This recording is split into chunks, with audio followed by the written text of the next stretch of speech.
और हमारे सवाल पर आपको जवाब देना पड़ेगा। आप सरकार हैं, सुनना पड़ेगा, आप सरकार हैं, आप सवाल नहीं कर सकते।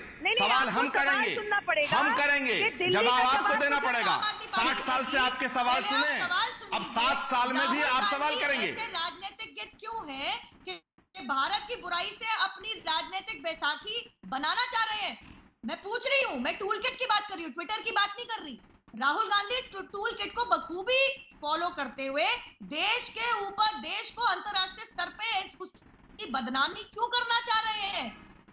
मेरा सवाल सीधा है। ठीक है, आपने लोगों को पूछ लिया। अब आचार्य जी को 40 सेकंड दे दीजिए, फिर माधव आनंद और सुनील यादव और कुलदीप कुमार जी। अमीश, मैं जवाब दूं? बिल्कुल दीजिए प्लीज।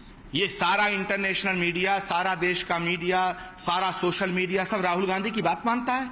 ये जितने फोटो चल रहे हैं, जितनी तस्वीरें चल रही हैं, जितने वीडियो चल रहे हैं, रिक्शे में अपनी माओं की लाशों को ले जा रहे हैं, अपने साइकिल पे लाशों को लेके जा रहे हैं, ये सब राहुल गांधी के कहने पे हो रहा है। बाकी सब ठीक है, ठीक है, मैं कह देता हूं आपसे, अरे भाई राहुल गांधी की वजह से ये कोरोना आ गया, राहुल गांधी की वजह से ये ऑक्सीजन की कमी हो गई, राहुल गांधी की वजह से लोगों को बेड नहीं मिल रहे। आप 7 साल से सत्ता में हैं नूपुर जी, हम तो सरकार नहीं है, सरकार आप हैं। 60 साल आपने सवाल किए, अब आपको जवाब देना पड़ेगा। सवाल करने का अधिकार आपको नहीं है, आपको जवाब देना पड़ेगा। जब पहली वेव खत्म हुई तो आपने इंतजाम क्यों नहीं किया?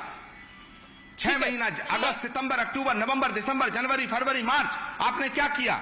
आप चाहते तो इंतजाम कर सकते थे पूरे जिले।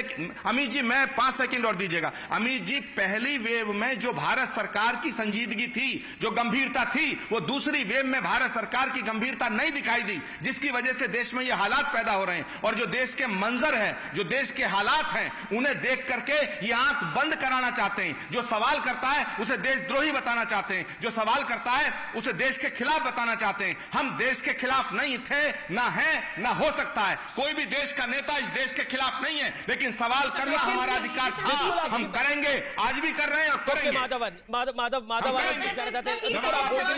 इस पर जवाब देना चाहते हैं, जनता दल यूनाइटेड के प्रवक्ता। 5 सेकंड में जवाब देने दीजिए। नहीं, आप ही का देखिए, एनडीए का ही घटक दल है, वो जवाब देना चाहता है इस बात का। Okay Madhav Anand, over to you.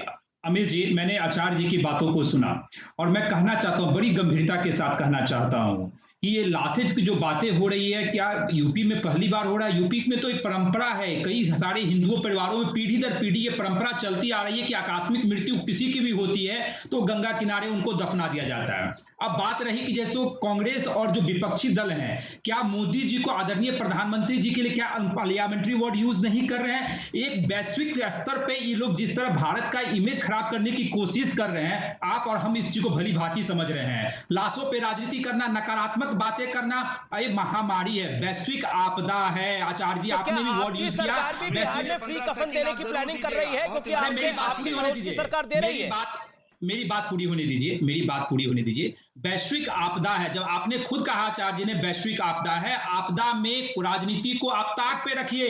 राजनीति करने के लिए बहुत वक्त हम लोगों को मिलेगा, लेकिन आपदा में भी राजनीतिक अवसर अगर आप तलाश रहे हैं, यह चीज भारतवर्ष की जनता समझ रही है। अभी हम सब लोगों को एकजुट होने की जरूरत है। केंद्र सरकार हर राज्यों को मदद पहुंचा रही है, हर राज्य सरकार है, चाहे कांग्रेस शासित प्रदेश क्यों ना हो, हर राज्य सरकार भी अपना काम कर रही है, बखूबी निभा रही है। इसलिए राजनीति से ऊपर उठने की जरूरत है। हम सब लोग भारतवासियों की सेवा करें, कैसे एक एक जान को बचावें, एक एक भारतवासी हमारे लिए बहुमूल्य है, इस चीज को समझने की जरूरत है। प्रधानमंत्री को गाली देना, योगी आदित्यनाथ जी को गाली देना, या आपके मुख्यमंत्री को मैं गाली दूं, क्या यही एक ये वक्त बचा है? अरे लंबा वक्त है, अब राजनीति करते रहिएगा। यूपी का चुनाव आएगा, वहां जो करना होगा कीजिएगा, लेकिन अभी लाशों पे राजनीति नहीं होनी चाहिए। मैं सबसे विनम्र आग्रह करता हूं कि लाश पे राजनीति करना बंद कर दीजिए। सुनिए, भारत की छवि मत खराब उत्तर प्रदेश का बड़ा दल है, उत्तर प्रदेश का बड़ा दल है, क्या आपको लगता है ये फ्री लकड़ी वाली सियासत, या फिर झारखंड में अगर फ्री कफन वाली सियासत हो रही है, क्या आपको जायज लगता है ये सब?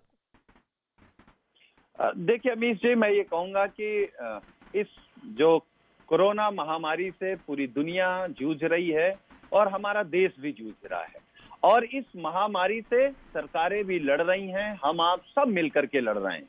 डॉक्टर लड़ रहे हैं, मास्टर लड़ रहे हैं, पुलिस वाले लड़ रहे हैं, मुझे लगता है कि पत्रकार साथी लड़ रहे हैं, पूरा देश मिल करके लड़ रहा है। लेकिन सवाल यहाँ खड़ा होता है, जिस देश में बड़ी बड़ी बातें कही गई हों, जिस देश में कोरोना के भगाने के साइंटिस्ट तरीके मोदी जी लेके आए हो, ताली बजा दो, थाली बजा दो, दिए जला दो, गोबर लगा दो, गौमूत्र पी लो, पता नहीं कौन कौन वैज्ञानिक लेके आते, भगवान ही मालिक है। मैं खैर इन चीजों के पर खिलाफ मोदी नहीं, जी ने अगर कब इनसे जिक्र कोरोना किया जाता है। गोबर का? मोदी जी ने कब जिक्र किया गोमूत्र का? कब नरेंद्र ताली का मोदी तो जी ने किया जिक्र ना, किया?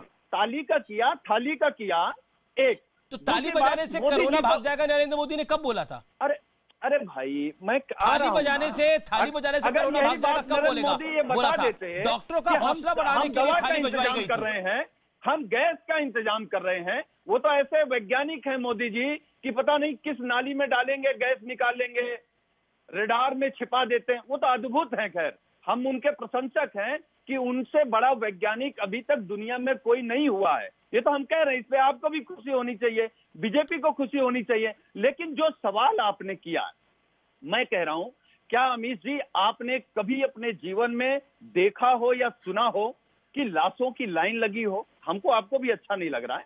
हम कोई सरकार पर आरोप नहीं लगा रहे हैं। आरोप तो यह है कि आप ऑक्सीजन नहीं दे पाए। तब जब 1 साल बीत गया, आप वेंटिलेटर नहीं दे पाए, आप दवा नहीं दे पाए, आप इंजेक्शन नहीं दे पाए, आप अंतिम संस्कार के लिए लकड़ी उपलब्ध नहीं करा पाए। और मैं बड़ी बात कहने जा रहा हूं अमित जी, हो सकता है आपको भी दिक्कत हो, लेकिन मुझे कहने में दिक्कत नहीं है। गंगा के किनारे प्रयागराज में जिस तरीके से राम नामी कफन नोचा गया है, ये केवल राक्षसी प्रवृत्ति के लोग कर सकते हैं, दूसरा कोई नहीं कर सकता है। मैं आपकी डिबेट के माध्यम से पूछना चाहता हूं, बताओ किसने कफन नोचा है?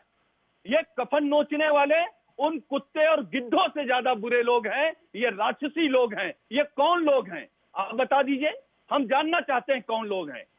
आप बताइए, अगर उन लाशों, आप बताइए अगर कोई माँ बहन की लाश हो, उसके ऊपर से कफन नोच लिया गया और पानी में तैर करके आया, इससे बुरा क्या होगा?